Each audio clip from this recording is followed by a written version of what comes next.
later, Prabhuji. Okay, yes, Hare Krishna, Prabhuji, dandvat pranam, Prabhuji. Prabhuji, my question is, when a child takes birth, so many times we see that so many children becomes ill and they have so many disease, and are their past life karmas? And because parents think that they are Maya, in that ignorance, they feel more suffering than that child. So what's the connection between, does parents' karma affect children? Actually, small sickness is very common. It's nothing to think so much about karma. But yes, whatever suffering or miseries we go through, in general, that is nothing but our karma from the past life. But we don't have to think of small children having little sickness and all to be karma and all. No, not little sickness, Prabhuji. Seriously, we can see that they are handicapped and they are suffering so much from birth. And parents laminate more than the children. Actually, children don't know what's the suffering. They don't feel pain. But parents feel more pain than them. Well, in that case, if the parents happen to be devotee, they should think in this way that Krishna has placed this child under my care. And although the child is, as Sukeshwar Mataji always says precisely, differently capable, not really handicapped, but differently capable. So let me try to give Krishna consciousness the way the child can actually accept it and perfect his or her life. So actually speaking, when a child has some limitations than compared to other children in general, that is not to be considered as handicapped, or I think that's a much better way, as Sukeshwar Mataji always describes, differently capable. Okay. I think Mataji's question is more related to, does the parents' karma affect? too. Yes, the parents' karma also does affect the children. Because sometimes the parents decide to, say, for example, kill the child, abort the child. So that's actually karma of parents which affected the child. And actually, Mahabharata says till the age of, actually, Parashar Muni says in Brihat Parashar Hula Shastra, he says till the age of, I think 14 or 20, I don't recollect, but he says parents' karma does affect children till a certain age. Okay. Oh, yeah, that was my question, Prabhuji. Okay, means does it affect? It affects parents' karma also. It does affect the children. I think I don't recollect which age, but certain age, the parents' karma does affect the child. And therefore, Parashar Muni says, in general, the children's lifespan should never be predicted till they grow to the age of 20. Because they are susceptible to, actually, till the age of 20, he says. So till the age of 20, one should not try to predict anyone's life expectancy, because a person is subjected to the sins of the parents. Okay, that was only my, thank you for clarification. Yes, that was only my doubt. Yeah. Thank you. Okay. Sukeshwar Mataji, you can ask. Thank you, Prabhu. Prabhu, I was wondering if Durvasa Muni was an impersonalist, because in Ambarish Maharaj's story, he actually is going to, I was just reading that he was meditating on the impersonal Brahman, and then of course he went and met Ambarish Maharaj and things like that. So I was just wondering, was he really an impersonalist? Actually, the glorification that comes from the mouth of Durvasa Muni after this whole episode of Ambarish Maharaj, that's not simply possible by an impersonalist to have that glorification. He appreciates the devotional character of Ambarish Maharaj, and and also in Garga Samhita has described that Lord Krishna has special affection for Durvasa Muni.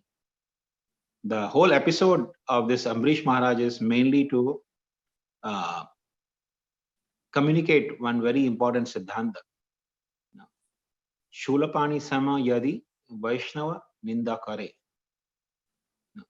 Bhagavate pramana. What is it? Bhagavate pramana nishchita mare. the person, even if he's as powerful as Lord Shiva, because Durvasa Muni is considered incarnation of Lord Shiva, partial incarnation of Lord Shiva. So even though he's as powerful, in one way you can say powerful like Lord Shiva. So Shulapani is one who holds Trishul, Lord Shiva. Shulapani Samayadi. Even if somebody is as powerful as Lord Shiva, if he does some aparad to Vaishnavas, he'll simply be destroyed. So Krishna wanted to show through this particular pastime that even if you are a very powerful personality, if you offend Vaishnavas, you will simply be destroyed. Yeah, thank you, Prabhu. Yeah, I was just thinking that since Durvasa was not, had never, I mean, he was an offender at the feet of a devotee. So where did he end up being, Prabhu? Is that mentioned in the Bhagavatam? No, he is actually devotee because he's object of affection for Krishna. Because, remember that pastime of gopis going to meet Durvasa Muni? When Durvasa Muni comes to Vrindavan, so Krishna says, when he reached to gopis and Rasla says, Krishna, why did you come late? He said, my Guru Maharaj had come. So gopis become amazed. Your Guru? You are Jagat Guru. We never heard that you have any Guru. He said, no, I have Guru. Guru Durvasa had come. So I was actually serving his lotus feet, so therefore I got delayed. So then they said, we would like to see your Guru. So the pastime is there when gopis go to see Durvasa Muni, the other side of Yamuna river. So Krishna has great affection for Durvasa Muni. But that whole pastime is mainly to show or demonstrate, even if you are so exalted personality as Durvasa, you will be punished if you actually offend Vaishnavas. So he is a devotee, that means, Prabhu. He is a devotee. Okay. Thank you,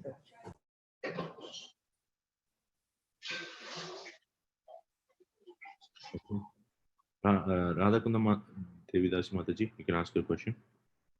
Hare Krishna Prabhuji. Hare Krishna Prabhuji. Please accept my humble obeisances. All glories to Srila Prabhupada. Thank you so much, Prabhuji. I was listening to one of your question and answer sessions today, and in one of the that episode, you were mentioning that when at the time of initiation, spiritual master burns out the disciples' sins, and a husband, when he gets married to the wife, at that time the wife's sins were burnt. So in that case, Prabhuji, husband he will suffer the reactions of these sins, or he because since he is burning the sins of his wife, he is going to suffer for that, or no? Actually, yes. In one way, the sins of the wife are transferred to the husband. The karma of the wife is transferred to the husband. And therefore, Bhagavatam says, Pitana Sasya, Janani Nasasya, Pati Nasasya, Daivam Nasasya, Guru Nasasya. One should not become husband, one should not become father, mother, one should not become king, one should not become guru, if person is not capable of delivering his dependents from the repetition of birth and death.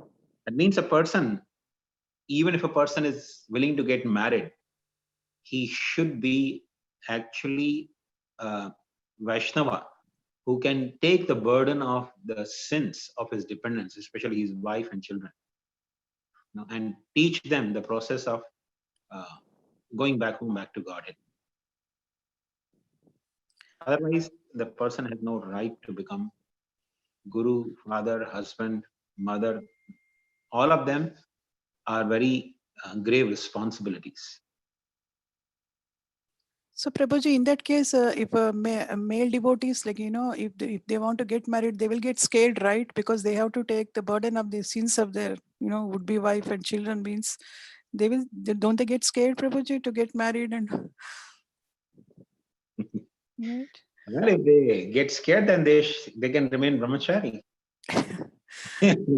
So they suffer, Prabhuji, because of their wives and all that, they will suffer? Definitely not. It Hare is there. Krishna. And until unless there are actually two conditions where a person may not suffer. One, if the wife becomes unchaste, to the husband, then the karma goes back to wife. the husband is not liable to take karma. Then all the karma is Yeah. transferred back to the wife. And Yes. second condition, if the husband is a powerful Vaishnava, he can absorb all the sins and do not suffer the reactions. Oh, wonderful, Prabhuji. Really. Thank you so much. Thank you so much, Prabhuji. Thank you, Prabhuji. Sachinanda Gaurav Prabhu, you can ask your question. Hare Krishna Prabhuji, this is Pranam Gupta, Dandvat pranams Prabhuji. So Prabhuji, actually, this is for decoration purpose. I use silver flowers and some artificial flowers to the deities. So is it okay to offer, Prabhuji? Offer in the sense just decorating the altar and all, right? I'm sorry. I mean, like, yeah. That's perfectly fine. That's perfectly fine. Oh, okay. Thank you, Prabhuji. Hare Krishna. Gaurav Nankani Prabhu, you can ask your question. Hi, Prabhuji. Hare Krishna, Prabhuji. Dandvat pranam. Hare Gol, Gaurav. Prabhuji, just wanted to know some pastime of Sri Gopala Bhatta Goswami Maharaj, as today is his disappearance day. So if you can share some good pastime, Prabhuji. Yeah, wonderful. Thank you very much, Gaurav Prabhu, for reminding all of us Gopal Bhatta Goswami. So Gopal Bhatta Goswami is actually one of the 6 Goswamis of Vrindavan, who were very prominent disciples of Lord Chaitanya, the direct disciples of Lord Chaitanya. So Gopal Bhatta was actually the son of Venkata Bhatta.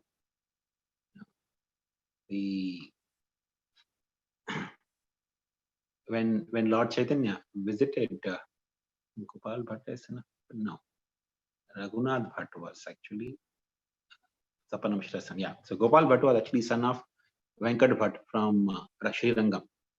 When Lord Chaitanya visited South India, on his tour to South India, Lord Chaitanya came to Sri Rangam and stayed for 4 months in the house of Venkat Bhatt, who was the great Sri Vaishnava and Brahmana, and great devotee of Sri Lakshmi Narayan. So Lord Chaitanya stayed 4 months in the house of Venkat Bhatt, and there he actually gave a lot of mercy to Gopal Bhatt. Gopal was son of Venkat Bhatt. So this pastime is actually beautifully described in Charitamrita. Lord Chaitanya's pastime with the father of Gopal Bhatt, Goswami. Lord Chaitanya would tease sometimes jokingly Venkat Bhatt that you are worshipping Lakshmi Narayan, but you are Lakshmi. See, we hear from the scripture from Bhagavatam and other Puranas that Lakshmi wanted to leave Narayan and go to Krishna. So what kind of wife she is? She leaving the husband and she wants to go to Krishna. So, so Venkat Bhatt would feel a little, agitated and say, "Why you are saying like this? There is no difference between Narayan and Krishna. The one and same person." So Lord Krishna say, "Yeah." Lord Chaitanya would say, "Yes, that's right. What you're saying is correct." But although Krishna and Narayan are one and the same, when she wanted to go and participate in Krishna's pastime, she was not given entrance in Krishna's pastime. Why is that? The wife wants to go and, associate with the husband in the pastime in different mood, and she's not allowed. But then Venkat Bhatt would accept defeat. So Gopal Bhatt actually witnessed all these beautiful pastimes and interactions of Lord Chaitanya with, his father Venkat Bhatt. But Gopal Bhatt was also very much feeling pain seeing Lord Chaitanya in the garb of a sannyasi, shaven head and wearing the dress of a sannyasi. So he was very much longing in the heart. I'm so unfortunate that I couldn't see Lord Chaitanya with long hair, curly locks of hair as Navdeep Chandra before his marriage. So because he was so much longing to see Lord Chaitanya as Navdeep Chandra, Lord Chaitanya actually gave him darshan. So Gopal Bhatt actually saw Lord Chaitanya, not just in dream, but he actually saw Lord Chaitanya face to face as Navdeep Chandra, the Lord's form before his taking sannyas. So Gopal Bhatt had so much love for Lord Chaitanya, and Lord Chaitanya actually instructed Gopal Bhatt that you should not get married, but you should serve your parents, because his parents were actually great Vaishnavas. So Lord Chaitanya instructed Gopal Bhatt Goswami to not to get married, remain as a brahmachari and serve the parents. And he told him, when your parents leave this world, they go back home, back to God, then you should go to Vrindavan and join Rupa and Sanatan Goswami. So that's what Gopal Bhatt did. He actually never got married. He served his parents till last, and then he went to Vrindavan. So in the Vrindavan, when he was living there, he was given some Shaligram Shila. So he was thinking, I'm not qualified to actually worship this Shaligram Shila. So he took the Shaligram. He actually, not one or two, he had 12 Shaligram Shilas. So he traveled all the way from Vrindavan back to Nepal, in Gandaki River, where the Shaligram Shilas come from. So he wanted to put Shaligram Shilas back in Gandaki River. So he put all the Shilas back, but one Shila jumped back in his hands. So he again put it down, and again the Shila came and jumped back into his home and into his hands. Again he tried to put it back, again that jumped back and came to his hands. So he understood that Krishna wants me to worship him in this form. So he brought that Shila with him and started worshipping that. And he worshipped that Shila, Shaligram Shila, with so much love and devotion. And one time it so happened that in Vrindavan, there was some rich man, rich merchant. He had come and he was giving the jewelry, beautiful golden jewelry, and the clothings for the deities to all the Goswamis, to all the Vaishnavas who were living in Vrindavan. So he also gave some jewelry and clothing to Gopal Bhatt Goswami. So Gopal was thinking, I'm worshipping Shaligram Shila. So these clothings and jewelry are so beautiful. He was longing to offer this to the Lord, but he thought, my Lord is actually only in the Shaligram Shila. It's actually round stone shape. So it was the day of Narasimha Chaturdashi. Gopal Bhatt felt inspired. He started praying to the Lord, my dear Lord, for the sake of Prahlad Maharaj, you appeared from the pillar.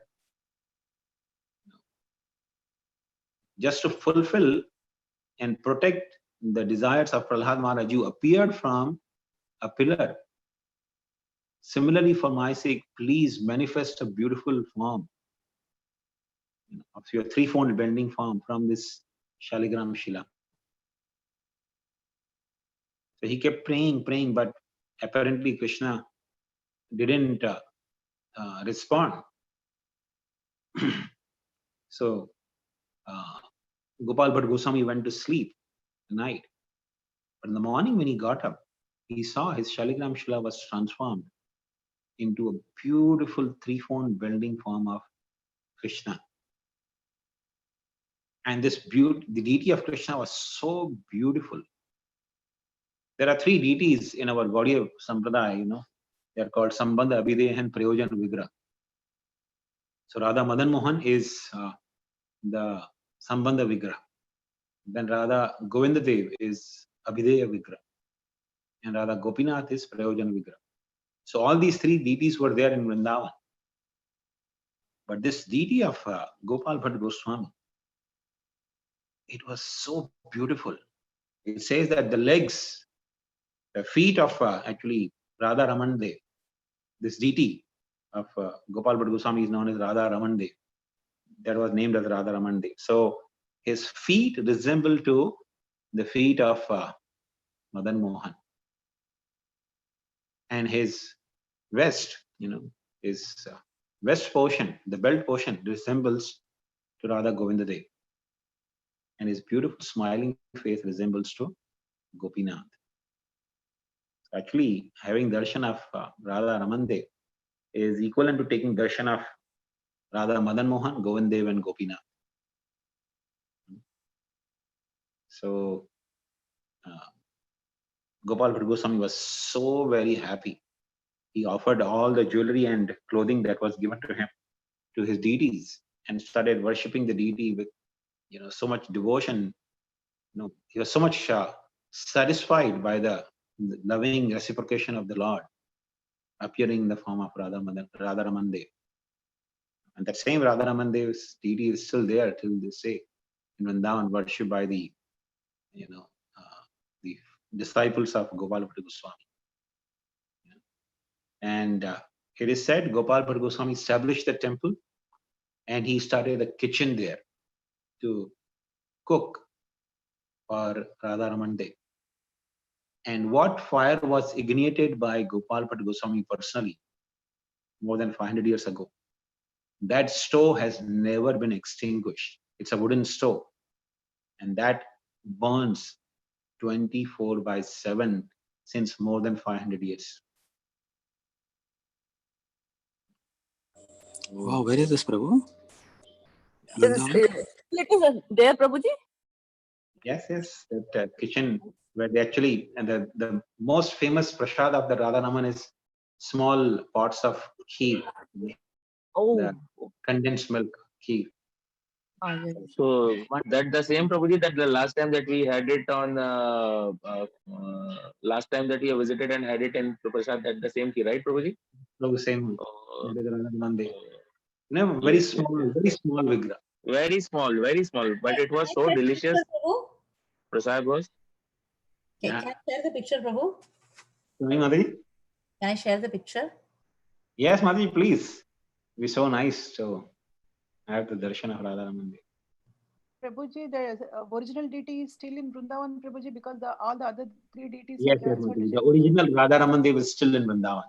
Though other Goswami deities were, shifted to Jaipur, but Radha Raman Dev never left Vrindavan. Wow, We can see the share. This one. Sorry, Madhuri? Can you see the screen? Yes, Madhuri, we can see the screen. Radha Raman Dev. These are the worshipful deity of Gopal Bhatta Goswami. Therefore, Radha Krishna Giti we also sing. Gopal Bhatta pranam dhana hai, Jaya Radha Ramana Radha Ramana Radhe. Thank you very much, Gaurav Prabhu, for reminding us this beautiful, life of Gopal Bhatta Goswami. Thank you so much, Prabhuji, for sharing. Such a beautiful story. It actually made my day today. Just starting my day, and it's just made our day. Thank you very much. Thank you, Prabhuji. Really wonderful. Yes. Hare Krishna. Prabhuji, when we go to Radha Raman temple in Vrindavan, so I recollect the last year with Maharaj we went there, and the deity is very far inside and very small deity, and we cannot able to go very near to the deity somehow. I don't know. That's what I recollect. So can we go near to the deity or? If Radha Raman Dev wishes, then you can go near them. You can take Radha Raman Dev. It's not possible by our efforts, but Radha Raman Dev becomes happy, then he can pull us close to them. Yes. Okay. Chinkita Mataji, you can ask your question. Thank you, Prabhu. Hare Krishna, Prabhu, dandvat pranam. Prabhu, my question is, what is a Vaishnava offense? Like, what are the categories and how we can avoid it? Well, Vaishnava offense can be of innumerable types, but basically it could be divided into three categories. To offend the Vaishnavas with body, mind and words. So, for example, thinking ill about some Vaishnava, or thinking in the mind something, wishing to have some bad consequences to a Vaishnava. So that is actually the aparad in the level of mind. Then karmana, manasa. Mana is karmana, manasa, vacha. Vacha means through words. So first beginning is through mind. In the mind we think ill about someone, others, or be critical in the mind about others. But then second stage comes is vacha. Through the words we offend the Vaishnavas. We actually speak ill about others to someone else. So that is offense through words. And karmana means actually, physically assaulting or attacking a Vaishnava. Like Durvasa Muni did. He actually created a demon to kill Amrish Maharaj. So that was vacha. That was actually karmana. By his actions, he wanted to harm Amrish Maharaj. So it is said in Kali Yuga, especially in modern age, as long as your offense is only on the level of mind, you are excused of it. Krishna will not take it so seriously. But if we do not rectify in the mind, it will definitely come in our words and eventually in our actions. Therefore, it is very crucial and important to curb the offenses at the level of mind itself. So, and of course, one may offend. One can actually commit offenses in so many different ways, through words, through mind, and through actions. Like say, for example, criticizing somebody for eating habits, criticizing a Vaishnava for having a body complexion or body features, or belonging to some caste. So these are all different categories of offenses in category of words, vacha. But there can be so many different categories. But the whole idea is thinking ill about a Vaishnava or trying to minimize the position of Vaishnavas.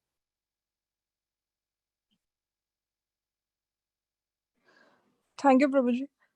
Prabhuji, unknowingly, if something happens and we are not aware of it, is it counted? It is still counted. And just to demonstrate this, there is a beautiful pastime of Srila Rupa Goswami. Rupa Goswami was once in Vrindavan, meditating on Krishna's pastime. So with closed eyes, he's meditating that Radharani has come to pluck some flowers. And, the flowers are very high, the branch is very high. So she's telling Krishna, please, I'm not able to reach, help me to pluck the flowers. So Krishna, with his hands, pulls the branch down. So Radharani catches the branch and tries to pluck the flowers, and Krishna releases the branch. And Radharani flies up in the tree, along with the branch. And seeing this, Rupa Goswami started laughing. He bursted into laughter. But when he was meditating in this way and he bursted into laughter, that very moment, there was another Baba, Sadhu, who was Vaishnava, actually was passing by, which Rupa Goswami didn't even see. And that Vaishnava was limping. He was handicapped Vaishnava, so he was limping. And he saw Rupa Goswami actually laughing at him. So he felt, in the mind, he actually felt offended that this Baba is so, exalted. Everybody worships and respects him. He's loving and kind. Why is making fun of me in this way? But he didn't clarify because he was a humble Vaishnava, so he didn't go and clarify with him. But he left. And as soon as, the Vaishnava felt in that way, Rupa Goswami's samadhi broke and he couldn't meditate on the pastime further. All Krishna, Radharani, the whole pastime disappeared from his mind. And he tried, tried with the best of his ability, but he couldn't. He couldn't see Krishna, he couldn't see Radharani. So he became very much concerned that why is it that I'm not able to meditate on Radha Krishna's pastime? So Rupa Goswami always regarded Sanatana Goswami as his guru, who is his elder brother, but also his guru. So Rupa Goswami went to Sanatana Goswami and he narrated that, I was meditating and somehow that I'm not able to see Krishna's pastime anymore. I don't know what happened. So Sanatana Goswami said, it looks like unknowingly you have committed some Vaishnava aparadha. There is no other reason that Krishna would withdraw his pastimes from your mind. Because Sanatana Goswami knows Rupa Goswami's exalted position. So he said, there is no other reason than Vaishnava aparadha. So unknowingly, you have committed some aparadha. So Rupa Goswami said, how to rectify? I don't even know whom I offended. He said, do one thing. You arrange a feast for all the Vaishnavas. Invite everyone in Vrindavan to come and have the feast. The one who does not come to attain your feast, know that that Vaishnava is offended. So Goswami did that. He actually, struggled a lot because he was Baba. He was living without any money. But he arranged for a feast for all the Vaishnavas. And he invited all the Vaishnavas in Vrindavan. So all the Vaishnavas came except that Baba, who was limping. So Goswami understood, okay, something is wrong. So after the feast was over, everybody was gone. Then he went to the Baba. He said, Baba, today I had arranged feast. I invited everyone. You were also invited, but you didn't come. And Baba said, I was not feeling comfortable because, you made fun of me. He said, I made fun of you, but how? I never made fun of you, Baba. He said, no, but other day I was passing by and you were laughing at me. So I thought, maybe because I'm limping, I'm handicapped, therefore you are making fun of me. And Rupa Goswami actually fell at his feet. He said, no, Baba, it's nothing like that. He explained that I was actually meditating on Krishna's pastime and I didn't even notice that you were there. So even the Baba, actually, the Vaishnava also felt very much embarrassed. So Rupa Goswami actually demonstrated from this particular instance that even if unknowingly we commit offenses, we must find out. And if you're not able to find out like that, then at least in the mind, we shall continue to offer obeisances to all the Vaishnavas. Therefore, whenever we go to temple, we are supposed to bow down and consciously offer obeisances to all the Vaishnavas. That's actually the best way to beg forgiveness from all the Vaishnavas to whom we might have knowingly or unknowingly offended. Thank you, Prabhu, for sharing the beautiful story and explaining. Very grateful. Hare Krishna. Such a nice point, Prabhuji. Thank you. Very profound, Prabhu. I have a couple of questions which I'll ask tomorrow, Prabhu. It's already 9:37. Sure. I mean, it's such a topic that very difficult in some situations. Yeah. Well, I'll continue tomorrow, Prabhu. Thank you. Hare Krishna. Thank you very much, Prabhu. This is wonderful pastime. Amazing. Vancha kalpadrubhayascha kripa sindhubhyo paritanam pavanebhyo vaishnavebhyo